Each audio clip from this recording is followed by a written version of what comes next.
Donner de la joie, transmettre de la chaleur, communiquer des informations, eh bien, ce sont entre autres quelques objectifs que nous nous sommes fixés en ce début de semaine. Bienvenue en attraction. Mon enfance a été marquée par 36 opérations chirurgicales. Et bien, sur le plateau, vous aurez bien évidemment Méliane Cuny, qu'on retrouvera dans le domaine des TIC.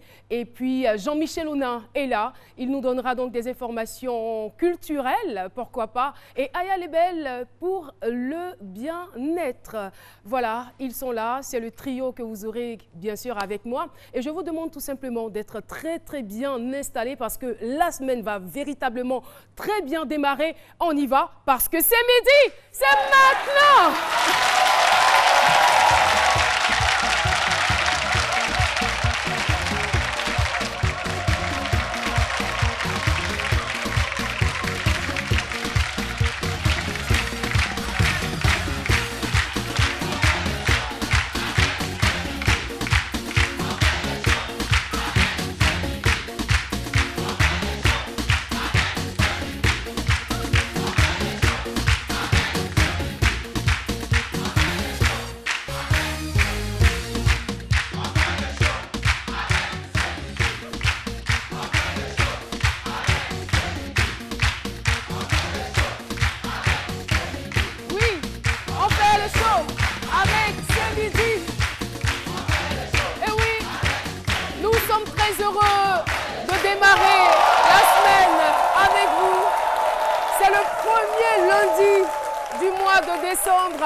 Eh bien, nous avons 52 minutes de partage, 52 minutes de communion, 52 minutes de show avec bien sûr notre public. Pourquoi pas? Et 52 minutes aussi d'échange sur ce plateau avec Jean-Michel Aunin, que je vous demande d'applaudir. Information culturelle. Voilà, c'est ça. Oui.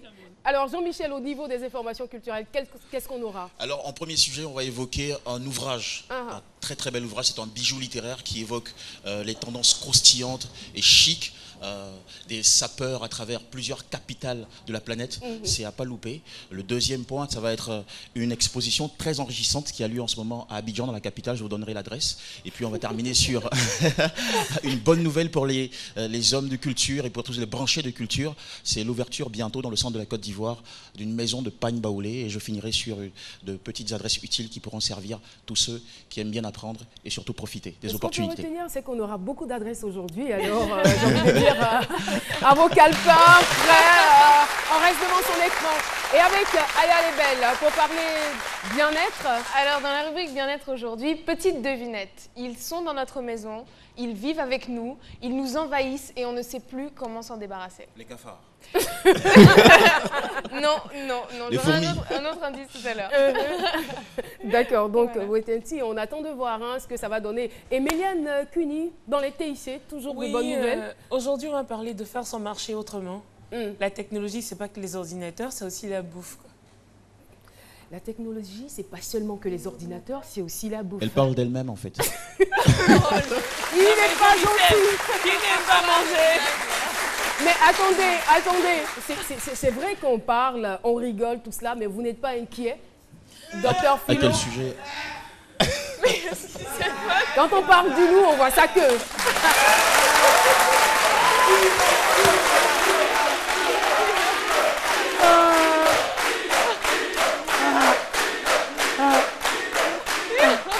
Ne me déjaille, Alimata, Alimata. Alimata. Alimata. C'est qui Alimata? C'est qui Alimata? Alimata. Philo. Alimata, ici blanc. Mais on est passé à côté, moi j'entendais Alimata.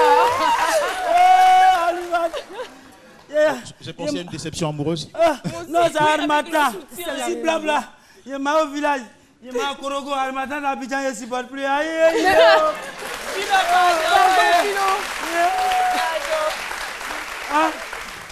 Philo, s'il S'il te plaît, avant d'aller au village, est-ce que tu peux faire l'émission avec nous? On a vraiment besoin de toi. Il a fait opération.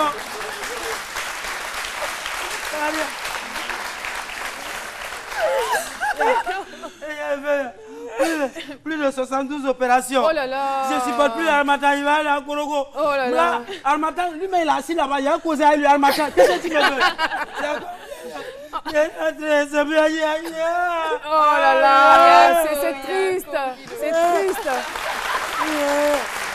On va régler, on va t'aider après, Philo, t'inquiète. Voilà. On te remercie, hein. On te retrouve tout à l'heure, Philo. Oh là là, c'est vraiment triste. Hein. Tout mon corps est blanc. C'est pas belle égalité, ça, même là. Il y a longtemps, mais il y a le matin. Voilà, l'Harmattan se fait vraiment sentir et l'Harmattan ne fait pas de cadeau à notre docteur.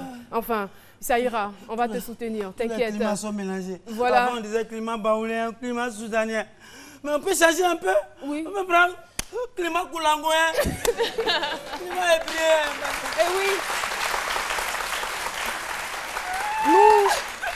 J'ai envie de dire que nous avons la chance de vaquer librement à nos occupations. Cependant, il y a une catégorie de personnes qui, malheureusement, ont pour quotidien l'hôpital, les soins, les opérations. Et malheureusement, c'est le cas de notre invité témoin du jour qui a été marqué de 36 opérations dans son enfance. J'ai été donc marqué par 36 opérations chirurgicales. C'est bien le thème retenu pour ce jour. On va laisser donc notre humoriste, Dr Philo, décortiquer ce thème.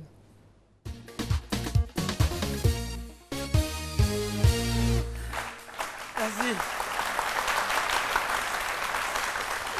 Ça va pas t'empêcher de parler. Maintenant, c'est belle égalité qui moyen. Pour moi, c'est belle égalité.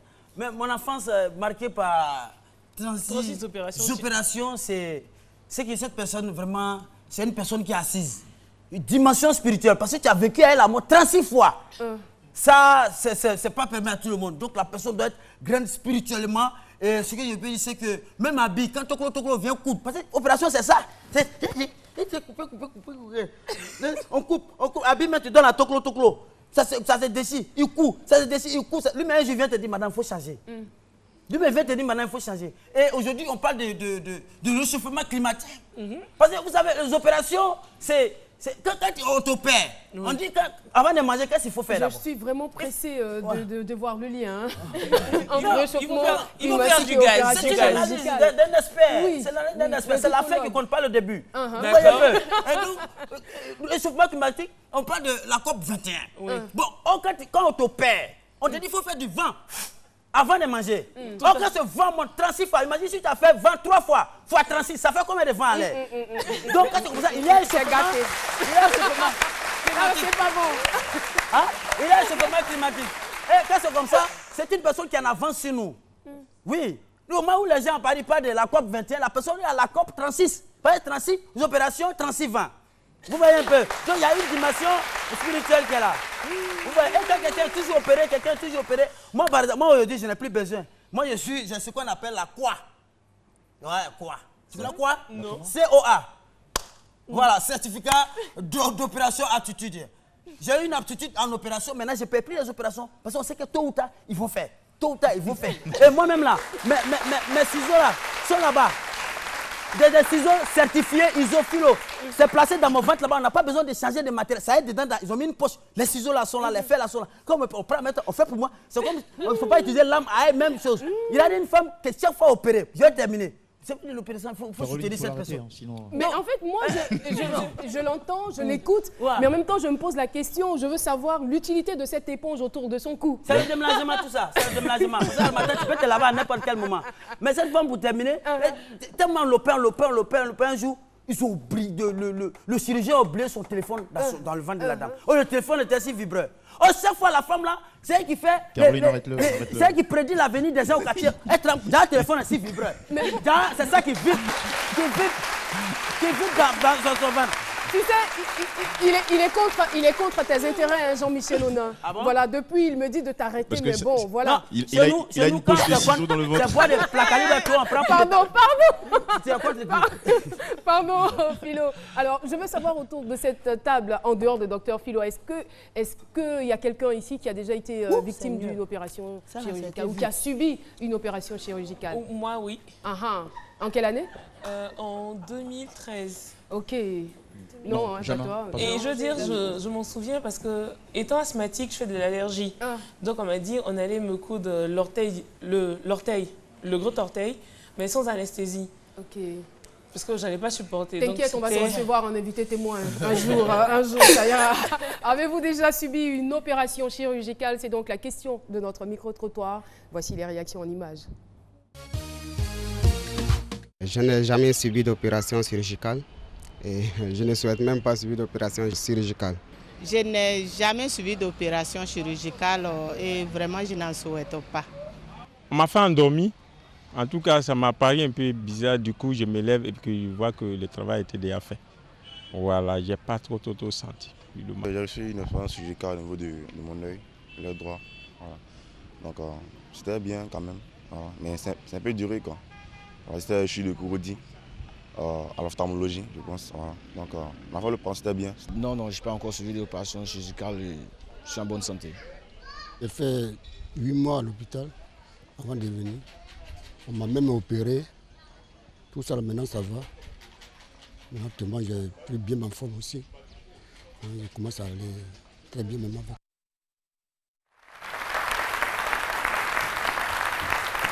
Voilà. Nous allons donc évoluer et recevoir à présent notre invité témoin. Je rappelle donc le thème du jour. Mon enfance a été marquée par 36 opérations chirurgicales. Et elle, à l'état civil, elle s'appelle Valé Aou Manuela. Elle a été révélée par l'émission Star Karaoké. Elle a permis donc à la Côte d'Ivoire de remporter le premier prix sur 15 pays africains à Star Africa Star. Pour ne citer que ses exploits, mesdames et messieurs, c'est une voix sûre de la Côte d'Ivoire. Nuela est avec nous. Nuela est avec nous. Voilà, elle nous rejoint donc sur ce plateau et visiblement les téléspectateurs que je ne vois pas, mais surtout le public a manifesté de l'intérêt, de la joie à l'idée de savoir que Nuela est notre invitée témoin du jour. Bonjour et bienvenue sur notre plateau. Bonjour Caroline. Et pour continuer, je dirais, elle a été aussi meilleur espoir féminin en Afrique au Kora Music Award. Oui, ouais. Et en 2013, meilleur espoir féminin au Koro Music Award. Ça fait quand même beaucoup, n'est-ce pas? Oui, par la grâce de Dieu, quoi. Et moi, la première question... J'en reviens pas. Vous n'en revenez pas, et oui. C'est pareil pour nous. J'ai envie de vous poser comme première question, comment se porte cette merveilleuse voix et votre carrière? La voix se porte bien par la grâce de Dieu. Et bon, la carrière a pris... un petit coup, si on veut voir, parce que, comme vous l'avez dit, mon enfance a été marquée par 36 opérations. Ce n'est pas facile tous les jours. Donc, ce n'est pas évident de se lever et vaquer à ses occupations comme il se doit. Et c'est pour ça qu'on ne me voit pas trop sur l'antenne. Voilà. Et c'est vrai que on soupçonnait déjà que vous aviez des problème, mais on n'en mesurait même pas l'ampleur. Oui. Tellement vous vous montrez jovial, sûr de vous, pleine de vie. Mais qu'est-ce qui s'est passé réellement pour que vous subissiez 36 opérations? Bon, je suis née avec des malformations et les médecins ne savaient même pas de quelle pathologie je souffrais. Donc, on pensait que c'était la poliomyélite, mais ils nous ont dit que non. Parce qu'eux-mêmes, ils n'arrivaient pas à donner de nom à ce problème-là. Et donc, à l'âge de 3 ans, il y a un ami de mes parents qui leur a dit écoutez, allez au centre Don Orion de Bounois. Il y a des médecins européens qui viennent. Et voilà, ils vont consulter votre fille, ils vont voir ce qui se passe. Et là, il y avait 200 enfants. Et donc, eux, ils prenaient le cas le plus critique pour l'emmener en Italie parce qu'on ne pouvait pas faire ces soins-là au centre Don Orion malheureusement. Et j'ai été choisie parce que c'était vraiment le cas le plus critique. Voilà. Est-ce que vous pouvez nous décrire un peu comment étaient vos jambes? J'étais à terre, je traînais. J'avais pas de genoux, j'avais pas de tibia, il fallait reconstituer tout le pied. En quelque sorte, c'était, comme les médecins le disent en Italie, extraordinaire. Ils n'avaient jamais vu ce cas-là. Et donc, moi étant bébé, pour moi, c'était normal. Hein? Donc, je ne comprenais même pas comment est-ce que j'ai fait pour quitter l'Afrique et me retrouver en Italie. Parce que j'étais avec ma mère, je parlais le baoulé, qu'aujourd'hui j'ai oublié parce que je parle l'italien maintenant. Voilà, donc c'était le début d'une histoire douloureuse et en même temps avec beaucoup de joie. Parce que même si tu souffres, et à la fin, tu sais que tu vas marcher, tu vas pouvoir te lever, courir comme tu le peux, pouvoir te déplacer, parler avec des gens, communiquer, c'est beaucoup important. Mais ça devait être quand même très pénible pour une enfant de subir toutes ces opérations. Je veux dire que quand on est enfant, on a juste envie de jouer. Je suis sûre que ça vous privait d'être avec vos camarades, d'être en train de vous amuser à la poupée ou à autre chose, mais vous étiez tout le temps à l'hôpital. Oui, tout le temps à l'hôpital, tout le temps. Bon, j'avais des jeux parce que c'était une chambre que les médecins ont pris pour les enfants qui souffraient. Et chaque enfant qui venait, les Italiens là, ils me voyaient et à chaque fois, ils retournaient chez eux. Ça passait, ça repassait. On voyait toujours la petite Manuela dans la même salle. Donc, tout le monde savait qu'il y avait une Ivoirienne, une petite Ivoirienne à l'Ospedale Riuniti di Bergamo. Et donc... C'est le nom de l'hôpital. C'est le nom de l'hôpital. Et donc, voilà, chacun m'envoyait un petit cadeau.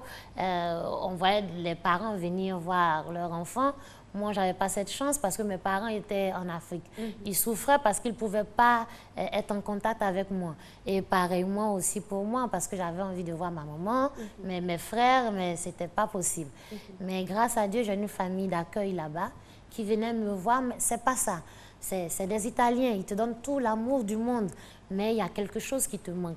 Même si on ne te l'explique pas, tu le sens. Tu te dis, mais pourquoi tu n'arrives pas à sortir? Pourquoi tu ne peux pas jouer comme les autres enfants? Pourquoi tu ne peux pas étudier, vaquer à tes occupations? Mais qu'est-ce qui se passe? Et toi, tu es tout en train de te faire opérer, tout en train de souffrir. On te balance comme ça. Demain, on t'opère parce que c'était devenu mon quotidien. On ne m'apprêtait pas psychologiquement parce que j'étais déjà apprêtée.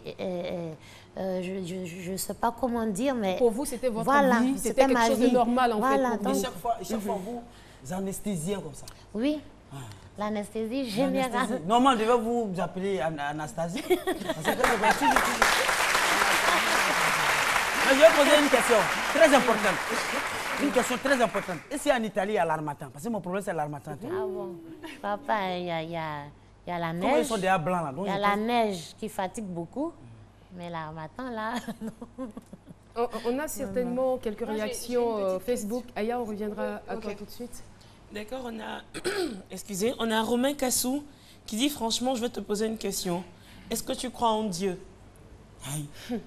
Parce que là, il s'appelle Romain Cassou. Parce que là, vraiment, tu es un enfant béni de Dieu. Amen. Car il a sa main sur toi. Il ne veut même pas que quelqu'un te fasse du mal. Alors, rends gloire pour son nom.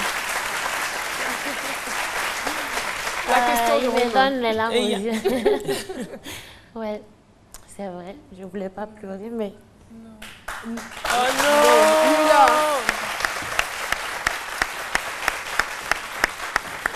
Voulez-vous passer quelques mouchoirs avec une éponge?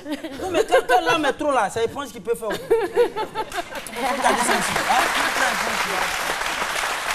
D'où est-ce qu'il sort cette éponge, docteur Philo? Et on a Yannick Ba qui dit « Ce n'est pas facile. Avoir fait 36 opérations chirurgicales, l'essentiel est que tu te portes bien. Aujourd'hui, elle a gagné en plus Star Karaoke, Africa Star, malgré ce fait. Je suis content de toi. Que Dieu te bénisse. » Amen. Merci. On est très croyants en Afrique, hein. Ça c'est très important. Oui, Aya. Ce que je voulais demander en fait, c'est qu'on voit que vous avez vraiment la joie de vivre malgré tout ce que vous racontez. Ma question c'est, est-ce que quand vous étiez enfant, vous aviez conscience à 100% de votre situation? C'est-à-dire de ce que vous traversez, de comment ça allait se passer après, c'est-à-dire où vous puisiez en fait l'espoir que vous avez, en fait, la joie de vivre. C'était quoi votre force? Au fait, c'était un peu compliqué parce que je ne comprenais même pas ce qui se passait en ce moment-là. Je savais simplement que je devais me faire soigner. Et bon, étant petite, tu vois tes amis qui ont des jambes et toi, tu te regardes, tu vois que ça ne va pas. Mais en même temps, je crois que c'est Dieu. Je ne connaissais pas bien Dieu en ce moment, mais lorsqu'il te choisit, qu'il veut t'aider, il te donne une force sans que tu ne comprennes cela. C'est quelque chose de fort qui ne s'explique pas. Parce qu'il t'apprête déjà, il te prépare, il te soutient. Il te permet d'avoir la force d'aller de l'avant. Il te permet de sourire malgré que tu as mal, de chanter parce que j'ai passé tout le temps à l'hôpital en chantant. On me connaissait pour ça, on m'appelait la cantante, pour dire la chanteuse en italien. Et ce qui m'impressionne le plus dans cette histoire, vous avez quasiment passé tout le clair de votre temps, toute votre enfance, toute votre adolescence à l'hôpital, mais ça ne vous a pas empêché d'avoir un cursus normal jusqu'à obtenir un BTS. C'est extraordinaire. Il paraît que vous étiez très intelligente à l'école. Oui, et ça, c'est Dieu qui l'a fait. Moi-même, je n'en reviens pas parce que après les cours que j'ai fait en Italie, j'étais toujours première de ma classe en Italie. Et pourtant, je faisais les cours à l'hôpital. Et lorsque la maîtresse allait voir mes amis, elle leur disait, mais moi, je ne comprends pas comment cette petite-là fait pour vous dépasser vous-même des Italiens. Parce que là, non seulement elle est à l'hôpital, elle n'arrive pas à suivre les cours comme vous, et en plus, elle est ivoirienne. Donc, franchement, si ce n'est pas Dieu, eux-mêmes, ils le disaient, si ce n'est pas Dieu, ils ne savent pas quoi dire. Voilà.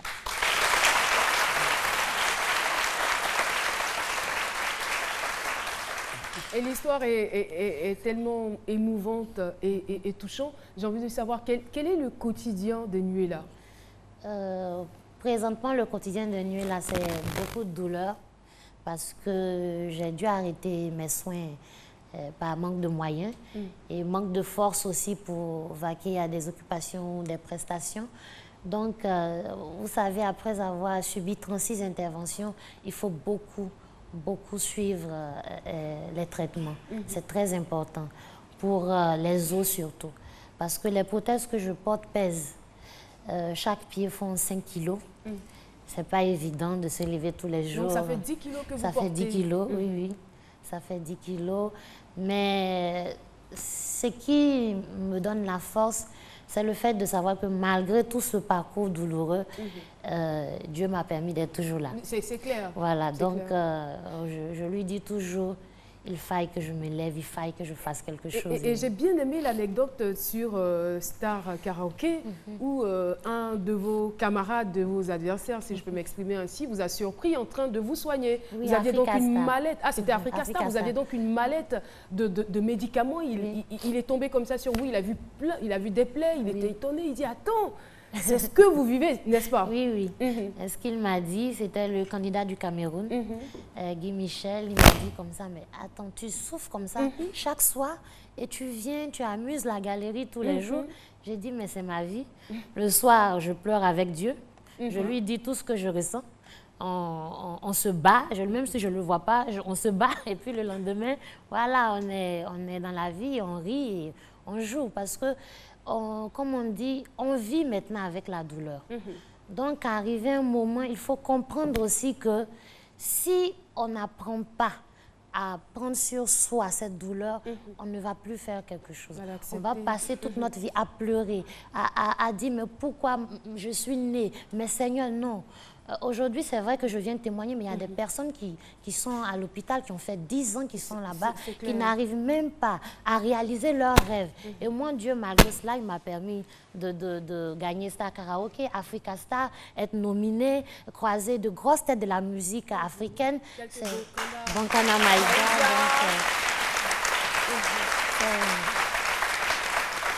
On va dire et bien d'autres, Tikenja, Corneille. En tout cas, vous avez côtoyé de grosses têtes, on peut le dire.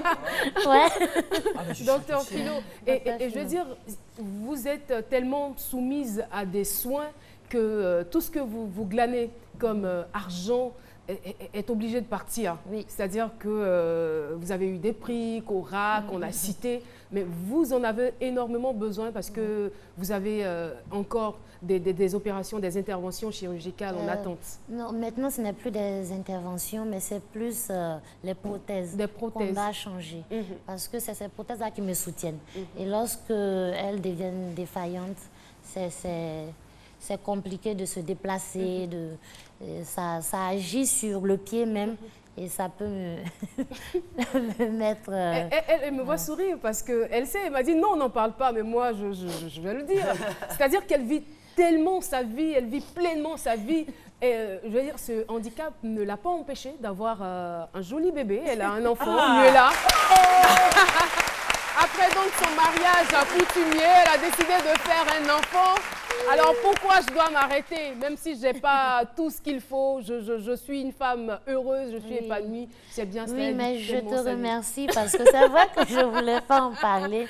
Mais dans les coulisses, il y a une dame là qui me disait que c'était important pour ces femmes qui sont handicapées, qui se sentent frustrées parce qu'à chaque fois on se dit mais j'ai une amie qui est belle, qui est bien, mais est-ce que moi je pourrais fonder une famille comme elle? Et c'est juste pour leur dire que c'est possible. Tout ce que Dieu fait, bon, on m'avait dit que je ne pouvais pas avoir d'enfant. Donc j'avais eu des kisses et c'est en allant me soigner que le médecin m'a dit mais écoute, tu n'as plus de kisses, hein, c'est fini ça. Je dis mais le mois passé, vous m'avez ausculté, vous m'avez dit que c'était des kisses. Il dit non, c'est bébé qui est là maintenant. Wow. Donc c'est pour dire que c'est Dieu qui... Et votre mari, il doit avoir beaucoup de chance parce que vous êtes une très belle femme, n'est-ce pas? Alors, nous allons bientôt conclure. Merci. Vous avez des projets, on va aller très rapidement. Vous avez des projets dans ce sens, non seulement pour vous aider vous-même à vous prendre en charge, mais aussi, vous avez pensé à d'autres personnes qui sont dans votre cas. Bien sûr, c'est éventuellement faire des séries de concerts. Pour récolter des fonds, pour prendre en charge mes soins, mais notamment aussi prendre en charge des personnes en situation de handicap comme moi. Et c'est vraiment très grand de penser comme ça. Merci encore. Merci beaucoup, merci à vous. Nuela. Voilà. Merci Nuela qui est venue nous donner une très très belle leçon de vie malgré les difficultés, malgré la douleur. La vie mérite d'être vécue et d'être vécue pleinement. Merci infiniment. Nous avons été heureux de partager ce témoignage avec vous. Malheureusement, le temps ne nous permettra pas de laisser Nuela chanter. Mais on attend le CD. Voilà, on applaudit très fort pour Nuela. Et nous allons marquer une courte pause publicitaire. C'est Midi revient.